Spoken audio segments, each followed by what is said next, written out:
साथियों, as you like it की जो मल्टीपल चॉइस क्वेश्चन की सीरीज़ है, अब सेकंड सीरीज आपके सामने है। पहली सीरीज में आपसे हमने कुछ क्वेश्चंस पूछे थे, उनके आंसर्स दिए थे। अब ये सेकंड सीरीज है, उसको देखते हैं। Who was Sir Rowland de Boys? तो इसका जो आंसर है, देखते हैं क्या सही आंसर है। ड्यूक फ्रेडरिक्स फादर, ओरलैंडोज फादर, आ शेफर्ड। तो इसका जो सही आंसर है वो है कि वो ओरलैंडो के फादर थे। ओलिवर, ओरलैंडो और जैक्स डी बॉयज, ये तीनों उनके बेटे थे और सर रोलैंड डी बॉयज उनके फादर थे। और सर रोलैंडो डी बॉयज जो है ड्यूक सीनियर के फ्रेंड भी थे। Next question, how many brothers does Orlando have? Orlando के कितने भाई थे? तो जैसे कि अभी मैंने पहले क्वेश्चन में आपको बताया है, सर रोलैंड डी बॉयज के 3 बेटे थे। तो इसका मतलब क्या हुआ, ओरलैंडो के कितने भाई हुए? 2। तो इसका जो है पहला आंसर आपका सही है, क्योंकि ओरलैंडो और उसके 2 भाई, तो 3 बच्चे हो गए। Who is Corin? तो कोरिन कौन है?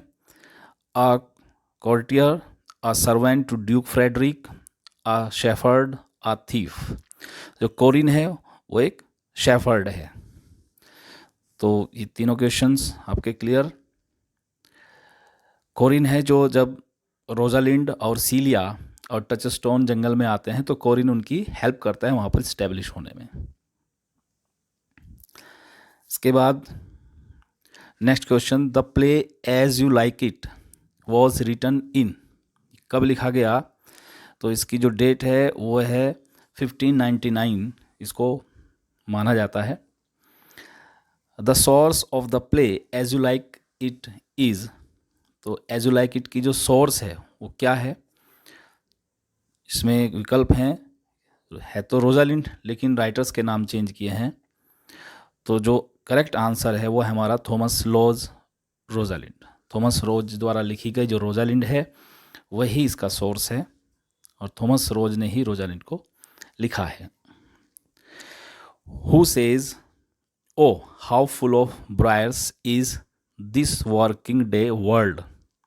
मतलब ये जो वर्किंग डे है ये कितना कांटों से भरा है। ब्रायर्स मतलब कि कांटों से भरा हुआ है जो उनका दिन है, उनका जो दुनिया है, तो उसकी बात कर रहे हैं। वर्किंग डे वर्ल्ड का मतलब हो गया जो उनका जीवन का तात्कालिक समय है, उसकी बात कर रहे हैं।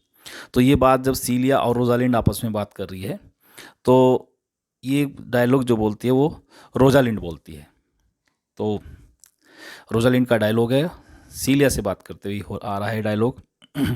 इसके बाद नेक्स्ट क्वेश्चन हमारा, who said I pray you do not fall in love with me for I am falser than was made in wine? यहाँ कहा है कि मैं तुमसे प्रार्थना करता हूँ या करती हूँ, do not fall in love with मी, कि मुझसे मेरे प्रेम में मत पड़ो, क्योंकि आई एम फाल्सर देन वोज, क्योंकि मैं उससे भी ज़्यादा झूठा हूँ जो शराब पी करके कोई कस्में खाता है, उससे भी ज़्यादा झूठा हूँ या हूँ मैं। तो ये बात कौन कह रहा है? देखिए ये बात जो है जब जो फीब है वो रोजालिंड से प्रेम करने लगती है तो रोजालिंड उसको इनडायरेक्ट वे में समझाने का प्रयास करती है कि मैं जो तुम सोच रही हो मैं वो नहीं हूँ, और जो मैं दिख रही हूँ वो मैं हूँ नहीं।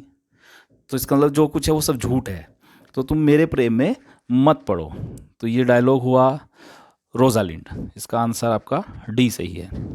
हु सेड दो आई लुक ओल्ड, कि यद्यपि मैं बूढ़ा दिखाई देता हूँ, yet I am strong and lusty, फिर भी मैं स्ट्रॉन्ग हूँ, एनर्जेटिक हूँ, ताकतवर हूँ, ये बात वो कहता है। तो ये बात देखिए भाई, बूढ़े की अगर हम बात करें तो या ड्यूक सीनियर के बुढ़ापे की बात होती है या एडम की बात होती है।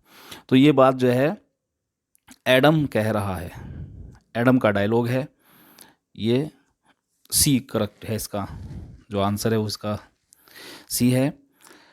Next question, in which play of Shakespeare describe the 7 ages of man, कि शेक्सपियर के किस प्ले में 7 एजेस का वर्णन होता है। तो जो 7 एजेस का वर्णन होता है वो हमारे इसी प्ले में जिसको हम पढ़ रहे हैं एज यू लाइक में होता है। और ये जो 7 एजेस का जिक्र है ये जैक्स के द्वारा होता है।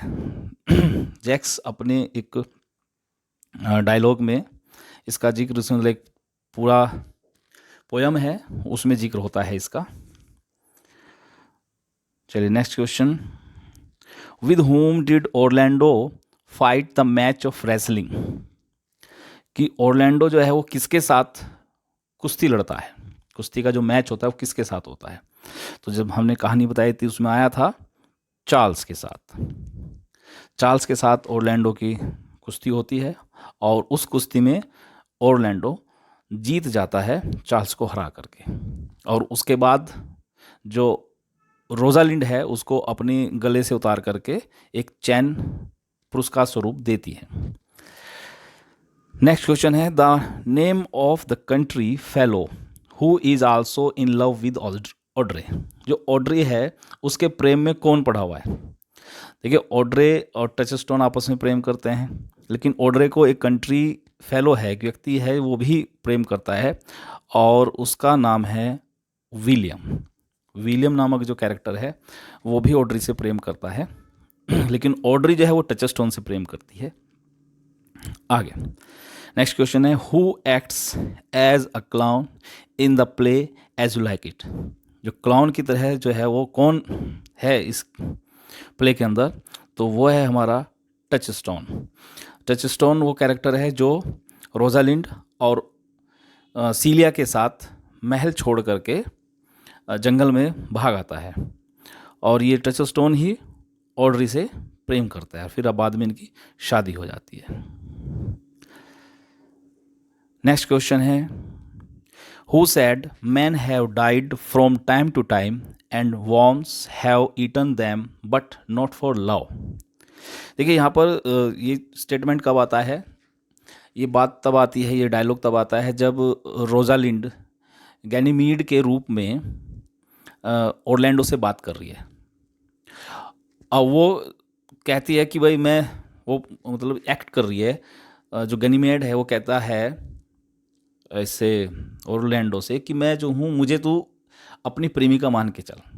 और वो उसी की तरह डायलॉग बोलता है, ताहे मतलब ती है, समझ जाइए कि, और वो प्रिटेंड करती है कि मैं ही रोजालिंड, वास्तव में रोजालिंड ही है लेकिन ओरलैंडो के लिए वो गैनीमीड है।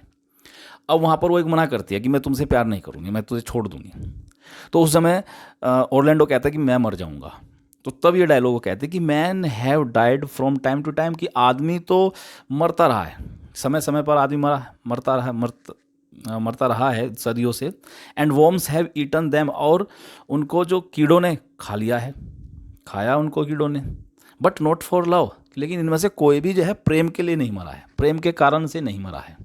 तो वो एक बात कहती है। तो ये डायलॉग किसका हुआ, ये डायलॉग हुआ हमारा रोजालिंड का। किससे कह रही है, ओरलैंडो से। नेक्स्ट क्वेश्चन है, the play as you like it has, कितने सीन है इसके अंदर, 20 सीन्स, 25 सीन्स, 22 सीन्स। इसके अंदर है, राइट आंसर है 22 सीन्स। जो दृश्य हैं वो 22 हैं। Why does the Duke dislike Orlando, जो ड्यूक है, ड्यूक फ्रेडरिक, वो ओरलैंडो को डिसलाइक क्यों करता है। भाई जब वो कुश्ती में जीत जाता है और उससे उसका परिचय पूछता है ड्यूक फ्रेडरिक, तो ओरलैंडो से बताता है कि मैं, जो अपने पिता का नाम बताता है, ठीक है। अब जब वो पिता का नाम बताता है तो वो उससे नाराज़ हो जाता है। क्यों, क्योंकि his father was his enemy, दो उसके फादर थे वो उसके एनिमी थे, इसलिए वो उससे जो है डिसलाइक करता है।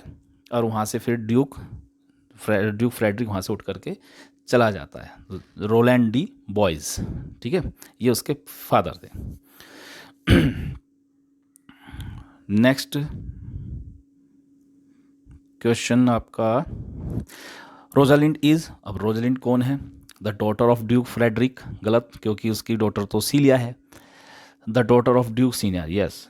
ड्यूक सीनियर कौन है? वो ड्यूक जिनकी संपत्ति जो है ड्यूक फ्रेडरिक ने कब्जा ली है, ठीक है। बड़े भाई हैं ड्यूक फ्रेडरिक के, और उन्हें जंगल में वहाँ से जाना पड़ा। अब वे जो हैं निर्वासित जीवन जी रहे हैं जंगल में अपने कुछ साथियों के साथ। तो उनकी बेटी है Rosalind. The main plot of as you like it consist of the love story of, किसकी लव स्टोरी जो है वो मेन है उसके अंदर। तो वहाँ पर कई लव स्टोरीज़ हैं, रोजालिंड एंड ऑरलैंडो की है, सीलिया एंड ओलिवर की लव स्टोरी है, ऑड्रे एंड टचस्टोन की लव स्टोरी है, फीब एंड सिल्वियस की लव स्टोरी है। लेकिन जो मेन प्लॉट है इसका, जो मेन लव स्टोरी है वो है रोजालिंड और ऑरलैंडो की। यही दोनों हीरोइन है इस प्ले के। As you like it is known as you like it को किस रूप में जाना जाता है? क्लासिकल कॉमेडी के तौर पर, रोमांटिक कॉमेडी के तौर पर, और क्लासिकल ट्रेजेडी के तौर पर, या प्रॉब्लम प्ले के तौर पर? तो इसका आंसर है, करेक्ट आंसर, रोमांटिक कॉमेडी के तौर पर इसको जाना जाता है। इसके आगे नेक्स्ट क्वेश्चन है, विच पेयर इज़ रॉन्ग? कौन सा जो पेयर है इनमें वो गलत है? Rosalind, Orlando, Celia, Oliver, Audrey, William, Phebe, Silvius. तो इसमें जो रॉन्ग है वो है ऑड्री और विलियम का, क्योंकि विलियम ऑड्री से प्रेम तो करता है लेकिन ऑड्री विलियम से प्रेम नहीं करती। ऑड्री जो प्रेम करते वो टचस्टोन से करते हैं और उन दोनों की मैरिज होती है। तो इसलिए जो इसका राइट आंसर है वो है हमारा ऑड्रे और विलियम। ये मिसमैच है, यहाँ पर ऑड्रे और टचस्टोन होना था। Next question, who is the heroine of the play as you like it? Very simple question, ठीक है, हम अभी पीछे इसका जिक्र भी हुआ था। तो Rosalind is the heroine of the play as you like it. तो साथियों, आज के क्वेश्चंस कैसे लगे कमेंट लिख करके अवश्य बताएं, और आई होप आप अच्छे से तैयारी कर रहे होंगे। लगे रहिए, एग्ज़ाम्स नज़दीक हैं और सफलता आपको निश्चित तौर पर पानी है। ये आपको अपना दृढ़ विश्वास अपने मन के अंदर रखना है। चलिए, आज के लिए इतना ही। धन्यवाद।